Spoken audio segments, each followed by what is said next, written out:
What's the funniest way you proved your sibling wrong? My older sister Rosie had been complaining that I copied her even though I only borrowed her clothes sometimes and happened to like the same music. But when I dyed my hair auburn like hers, she completely lost it. "Stop copying everything I do," she screamed in front of all her friends at school. "It's pathetic and creepy and you need to get your own personality instead of stealing mine." Her friends laughed while I stood there swallowing back tears. So that night I dyed my hair black. "Finally, you're developing your own personality," she said smugly when she saw me in the morning. She had no idea what she'd just started.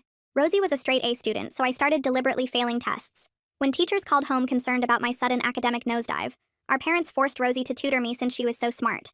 But during our sessions, I did the opposite of every technique she showed me, highlighting everything except the important parts and writing notes backwards. When my grades got worse instead of better, our parents accused her of being a terrible tutor who was sabotaging me on purpose. She had to sit through lectures about being a better sister while I played dumb. But I had bigger plans. Rosie listened to Taylor Swift religiously, so I started blasting death metal every morning at 6 a.m. while getting ready. Our shared bathroom wall meant she woke up to screaming Norwegian men instead of her usual gentle alarm.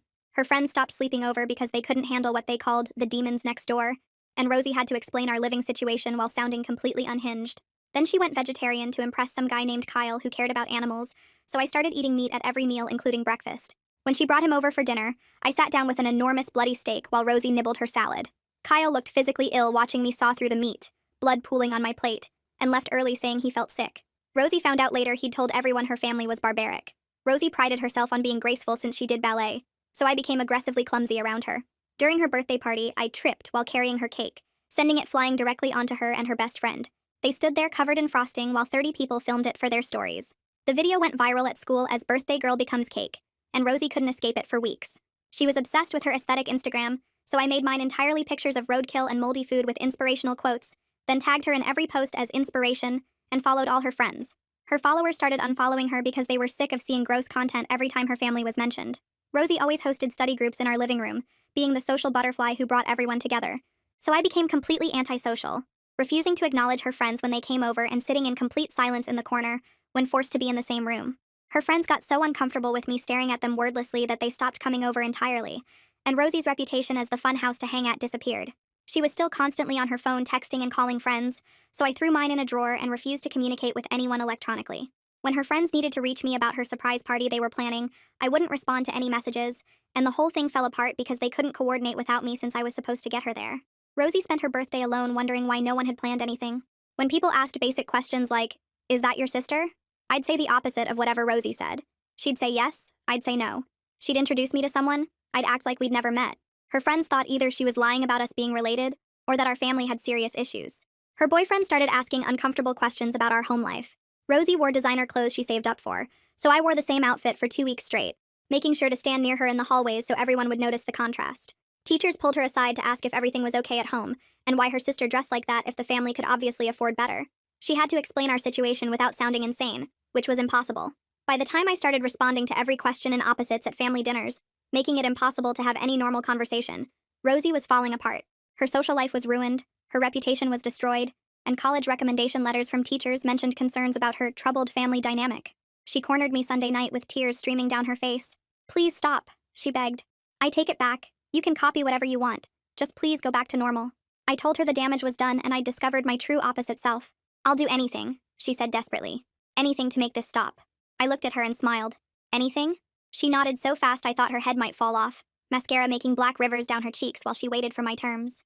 I told her the first thing she had to do was admit she was wrong about me copying her, but not just to me, to everyone who heard her scream at me that day. Her face went white, but she kept nodding, wiping her nose with her sleeve and agreeing to whatever I wanted. The next morning, I followed her to the school early and watched her gather her whole friend group by the lockers before first period. Her hands were shaking so bad she could barely open her locker while they all stood around asking what was so important. She took a deep breath and started talking, her voice cracking as she told them she'd been wrong about me copying her, and that I had my own personality. They all looked at each other like she'd lost her mind while she kept going, saying she overreacted and was a bad sister, and that I was actually really unique. Some of them started recording on their phones, which made her voice shake even more, but she kept talking until she'd said everything I told her to say. When she finished and looked at me for approval, I walked over and told her that wasn't enough because not everyone was there. She needed to post it on Instagram and tag everyone who saw her original freak out so they'd all know the truth. Her eyes got huge, but she pulled out her phone right there in the hallway and started typing while her friends watched in total confusion. She spent the whole morning period writing and rewriting the caption, trying to make it sound real even though I kept making her add more stuff about being wrong. By lunch, the post was live with this long caption about misjudging me and being the worst sister ever, and how sorry she was for accusing me of copying. The comments started flooding in immediately with people asking if she was okay and what was really happening between us. Her best friend commented 3 question marks and nothing else, while other people started DMing her asking if our parents were making her do this. I read every comment over her shoulder and smiled at how confused everyone was, then told her we weren't done yet. My second demand was that she had to copy everything I did for a whole month, completely reversing our roles so she'd understand what it felt like. The color drained from her face and she started to argue, but then remembered our deal and just nodded, looking like she might throw up. That night she went to the drugstore and bought black hair dye while I supervised, making sure she got the cheapest kind that would look terrible over her perfect blonde. She spent 3 hours in the bathroom dyeing it while crying, the black barely covering her roots and making her look like she'd had a breakdown. The next morning she showed up to the school wearing my ratty Cannibal Corpse shirt that I made her borrow, paired with ripped jeans she'd torn up herself the night before. Her friends literally walked past her in the hallway without recognizing her until she called their names. They stood there staring at her transformation with their mouths open, while she tried to act normal and cheerful, even though she looked absolutely miserable. At lunch, I made her sit alone at the empty table by the trash cans, while I took her usual spot with her friends in the center of the cafeteria.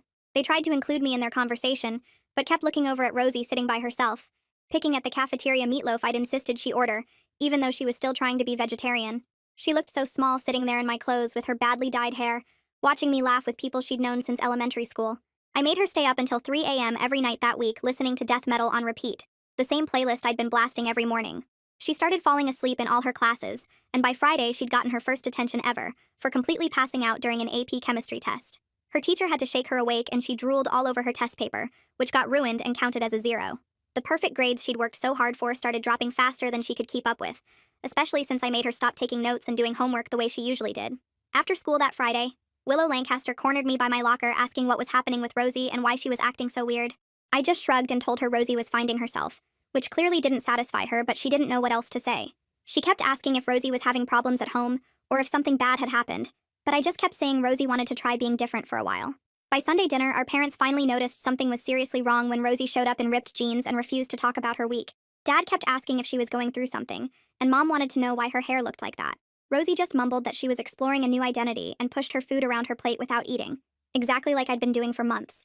Monday morning, I walked past the bathroom and heard sniffling sounds coming from inside. I pushed the door open and found Rosie hunched over the sink, black eyeliner smudged all around her eyes from crying while trying to copy my makeup. She saw me in the mirror but didn't say anything, just kept drawing thick black lines under her eyes with shaking hands. Her blonde roots were already showing through the bad dye job, and she looked completely broken standing there in my old band shirt. I watched her for a few seconds before walking away without saying anything. Tuesday afternoon, the school secretary pulled us both out of class and sent us to the counselor's office. Ms. Beatty was sitting behind her desk with a folder full of papers when we walked in. She asked us to sit down and started asking questions about our home life, and if we were having any problems. I explained calmly that Rosie and I were just going through normal sister stuff and exploring our identities like lots of teenagers do. Ms. Beatty kept looking between us, taking in Rosie's black hair and my composed expression. She asked Rosie directly if everything was okay at home. Rosie just nodded and mumbled that she was fine, picking at the rips in her jeans. Miss Beatty didn't look convinced, but she couldn't really do anything without proof of actual problems, so she let us go with a warning to come talk to her if we needed help. Wednesday at lunch, Hunter Burks walked up to Rosie while she was sitting alone by the trash cans. He stood there staring at her transformation, asking if she was okay and what happened to her. She had to tell him she was fine while wearing my ratty clothes and badly dyed hair. He kept pressing, saying this wasn't like her at all and asking if someone was making her do this. Rosie just shook her head and said she wanted to try something different. Hunter walked away shaking his head, and I heard him telling his friends later that Rosie had completely lost it. By the end of the second week, Rosie's Instagram followers had dropped from 3,000 to barely 1,500. She hadn't posted anything except the garbage pictures with fake deep quotes that I made her post every day. Her carefully built aesthetic of perfect outfits and pretty coffee shop photos was completely destroyed. People were unfollowing in waves, and her comments were full of confused messages, asking what was wrong with her. Friday night, Rosie's phone buzzed with a text from Kyle asking why she'd been eating meat at lunch every day when she'd told him she was vegetarian. She had to type back that she'd changed her mind about the whole vegetarian thing. He responded asking if this was about their breakup, and she said no. She just didn't care about animals that much anymore. He stopped responding after that, and I saw him unfollow her on everything the next day. Saturday morning, Mom cornered me in the kitchen while Rosie was still asleep. She asked directly if I was bullying Rosie somehow because none of this was normal behavior for her. I explained innocently that Rosie had told me she wanted to be more like me after realizing I had my own unique personality. Mom didn't look totally convinced, but I reminded her how Rosie had accused me of copying her for months. I told her maybe Rosie just realized my way was better. Mom walked away looking troubled, but couldn't argue with my logic. The third Sunday of our deal, we were all sitting at dinner when Rosie suddenly started crying into her mashed potatoes. She pushed her plate away and said she couldn't do this anymore. Our parents looked confused as she sobbed about needing to be herself again while I calmly kept eating my chicken. Mom reached over to touch Rosie's shoulder, but she jerked away and kept crying harder. Dad's voice got serious as he demanded to know what was really going on between us. He said this had gone way beyond normal teenage stuff and he wanted answers right now. The truth started coming out in pieces as Rosie sobbed about the copying accusation and how I'd spent months doing the opposite of everything she did. She told them about the deal we made and how she had to copy me now. Dad's face got redder with every word while Mom sat there with her mouth open. I kept eating and didn't say anything while Rosie spilled everything through her tears. Mom's face went from confused to horrified as she started putting together all the weird stuff from the past 2 months. She realized why my grades had tanked when Rosie tutored me and why Rosie was suddenly dressing like me.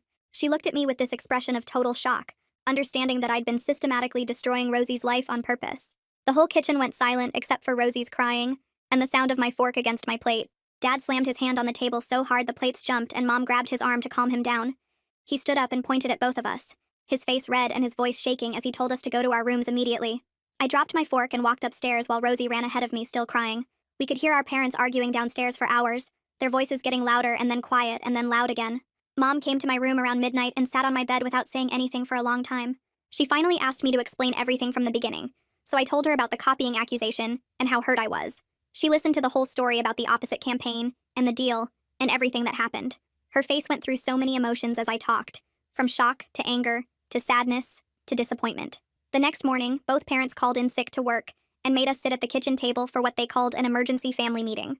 Dad had written out new rules on a yellow legal pad and read them one by one. No more deals between us, period. Mandatory family therapy starting immediately. Both of us had to return to normal behavior right away. They looked completely exhausted, like they'd aged 10 years overnight from realizing how bad things had gotten. Mom had already called around and found a therapist who could see us that week. She also scheduled a meeting with the school counselor to discuss what had been happening. 2 days later, we were all sitting in Ms. Beatty's office with our parents for a follow-up meeting. Ms. Beatty had a thick folder on her desk with notes from teachers and printed screenshots from social media. She explained to our parents that what had been happening between us went beyond normal sibling rivalry. She used words like bullying and manipulation and said we both needed professional help immediately. Our parents sat there looking smaller and smaller as she went through all the incidents teachers had reported. The cake video, the Instagram posts, my failing grades, Rosie's personality changes. Everything was documented. Ms. Beatty said she had to report this to the principal because it was affecting other students and disrupting the school environment.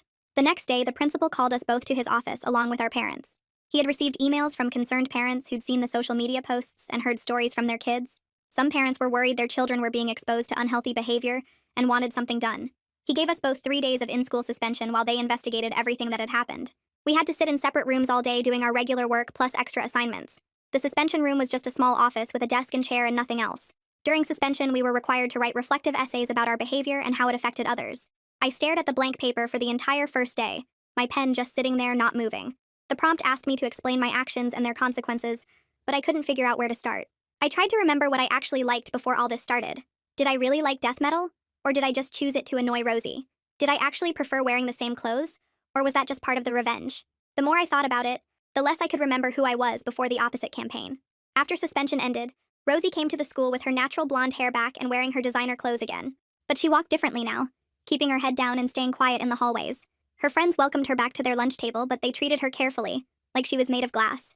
They didn't joke around with her the same way, and kept asking if she was okay every few minutes. Willow sat next to her, but there was this weird distance between them that hadn't been there before. Our parents had hired a therapist who started seeing us separately after school. Her office had these big leather chairs and boxes of tissues on every table. She asked me to explain why I felt the need to destroy Rosie so completely. I sat there picking at the chair's armrest, trying to find words that made sense. I told her about feeling invisible and always being compared to perfect Rosie. She wrote notes while I talked, but her face stayed neutral. Not judging, but not agreeing either. She asked if I understood how much damage I'd caused, and I nodded, but couldn't really explain why I'd taken it so far. During Rosie's sessions, I had to wait in the lobby doing homework. One day, Hunter Burks walked up to Rosie after school while she was waiting for Mom to pick us up. He said he'd heard she was back to normal and asked if she wanted to get back together. Rosie looked at him for a long time before telling him no. She said she needed to figure out who she really was, without trying to impress anyone. Hunter looked confused and tried to convince her, but she just shook her head and got in the car. A few days later, Willow pulled Rosie aside after English class. I was walking behind them and heard Willow say that watching everything unfold had been really scary. She said she didn't know if she could trust either of us anymore after seeing what we were capable of. Rosie tried to explain, but Willow just said she needed space to think about their friendship. After that, Rosie started eating lunch in the library instead of the cafeteria. The therapist scheduled our first joint session 3 weeks after we started. We sat on opposite ends of the couch while she asked us to talk about our relationship. Rosie started crying almost immediately, and admitted she'd always felt pressure to be perfect. She said seeing me copy her felt like losing the only thing that made her special. She talked about how our parents always compared us, and how she felt like she had to be the responsible one. I sat there realizing I'd never thought about Rosie struggling with anything. She always seemed so confident and put together that I never considered she might have her own problems. The principal decided I needed to do community service at the school as punishment for the bullying. Every lunch period, I had to help the janitor clean classrooms and empty trash cans instead of sitting with other students. The janitor didn't talk to me much, just showed me what needed to be done and left me alone. I spent those lunch periods pushing the mop bucket down empty hallways and thinking about what I'd actually accomplished. Rosie was miserable, I was punished, our parents were stressed, and nothing felt better than before. Everything changed when Mom and Dad sat us down with a printed schedule. They'd made rules for everything, including who used the bathroom when, and designated homework zones on opposite sides of the house. We had to sign in and out of shared spaces like inmates at a prison. The kitchen had time slots for meals, and neither of us could be in there at the same time. They installed a lock on the bathroom that only opened during our scheduled times. Rosie got mornings from 6 to 7, and I got 7 to 8. If either of us went over our time, the other parent would bang on the door. Our bedrooms became the only places we could exist without supervision. They put tape down the middle of the hallway like a dividing line we couldn't cross. The therapist kept meeting with us separately every week and assigning homework. 3 months passed with this rigid system, and I started wandering around town with nothing to do during my forced alone time. I found an old camera at a thrift shop and started taking pictures of abandoned buildings and rusted playground equipment. The peeling paint and broken windows looked exactly how I felt inside. I'd spend hours walking through the bad part of town photographing decay. Meanwhile, Rosie shocked everyone by joining the drama club at the school. She'd never done theater before, but suddenly she was staying after school for rehearsals. I saw her on stage during their fall production playing a completely different person. She looked happy up there, pretending to be someone else. The therapist decided we needed to work on something together during our 4th month of sessions. She made us plan a bathroom redecoration project since we had to share that space. We sat at opposite ends of her couch going through paint samples without making eye contact. Rosie wanted light blue and I wanted gray, so we ended up with this weird blue-gray that neither of us liked. We picked out towels and a shower curtain in total silence, while the therapist watched us like a science experiment. At the school, everyone still talked about us when we passed in the halls. Teachers used our situation as examples in health class about toxic relationships. Kids would point and whisper about the crazy sisters who destroyed each other. We couldn't walk anywhere without hearing fragments of our story repeated back wrong. Some kid in my math class asked if it was true I'd poisoned Rosie's food. Another girl asked Rosie if I'd really burned all her clothes. The rumors got wilder every week. Then I saw Kyle holding hands with some girl from his biology class in the cafeteria. Rosie was sitting 3 tables away and saw it too, but just kept eating her sandwich. Later, she told me she realized she'd been changing herself for someone who didn't even know the real her. It was the first normal thing she'd said to me in months without crying or yelling.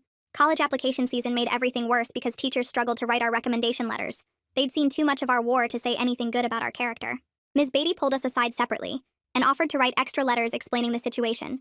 She said she could provide context about the family therapy and personal growth, but we both knew those letters would raise more questions than they answered.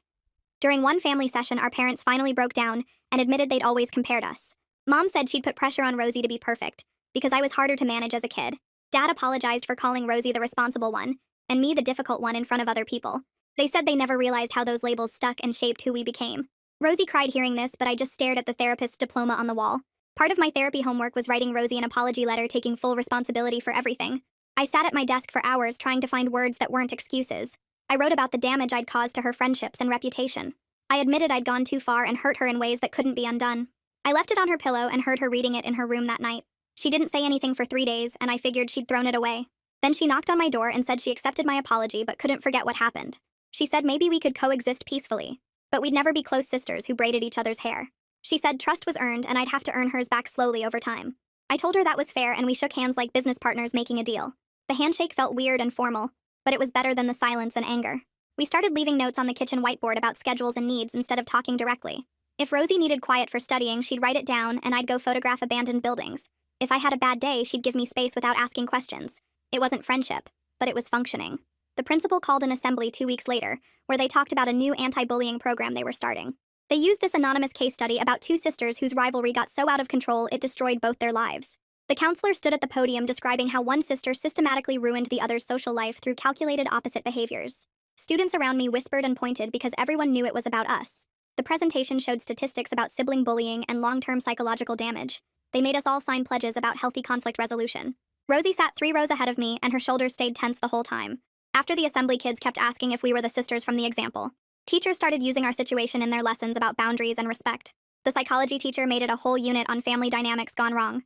4 months passed since that first hair dyeing fight, and Mom decided we needed new family photos for the holiday cards. The photographer kept trying to position us closer together, but we both stayed stiff.